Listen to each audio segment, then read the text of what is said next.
Word of the day, let's do the difference between begleiten and hinfahren. When I was very new here sa Deutschland, no, common mistake is that ita-translate ko yung gusto kong sabihin from English to Deutsch. But then you realize na hindi nga siya kasi direct translation of Deutsch.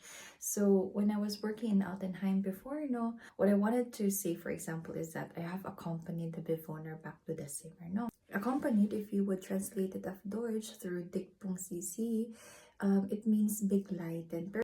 But it is grammatically incorrect na correct ako ng boss ko.